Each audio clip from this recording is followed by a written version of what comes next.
Hi. நேத்திக்கு வந்து நம்ம மண்புழுவெல்லாம் எடுத்து ஜுவல் ஃபிஷ்ஷுக்கு போட்ட மாதிரி இன்றைக்கி வந்து நம்ம ஃபைட்டருக்கு கொடுக்க போகிறோம். ஸோ ஃபைட்ரு வந்து பார்த்திங்கன்னா, இவங்கெல்லாம் நேற்று ஒன்றா கிடந்தாங்க. அவங்களுக்கு வந்து சாப்பாடு கிடைக்கல, இவங்களுக்கு மட்டும். அதனால் இவரை பிடிச்சி தனியாக போட்டேன். ஸோ மிச்சதெல்லாம் ஃபாஸ்ட்டாக எடுத்து சாப்பிட்றது, இது மட்டும் மிஸ் பண்ணிடுது. அதனால் இதை தனியாக போட்டு இதுக்கு மட்டும் தனியாக போட்டுட்ருக்கேன். ஸோ இவங்கெல்லாம் கொஞ்சம் குட்டி சைஸ் தான், நான் கொஞ்சம் வளரணும்.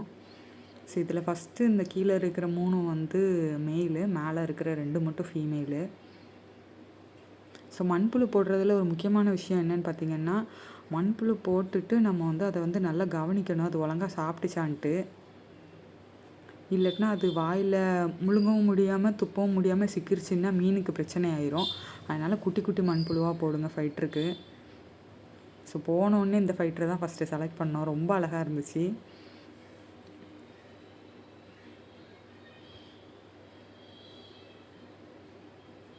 ஸோ அதை சாப்பிடும்போது நம்ம கரெக்டாக நின்று பார்க்கணும். அது ஃபுல்லாக சாப்பிட்டதுக்கப்புறம் தான் நம்ம வந்து நகரணும். அது வரைக்கும் நம்ம போட்டுட்டோம் அவ்வளோதான்ட்டு போயிடக்கூடாது ஃபைட்டருக்கு புழு போடும்போது. அப்படி புழு கிடைக்கலன்னா நீங்கள் வந்து ஈரலை குட்டி குட்டி பீஸாக வந்து கட் பண்ணி போடலாம்.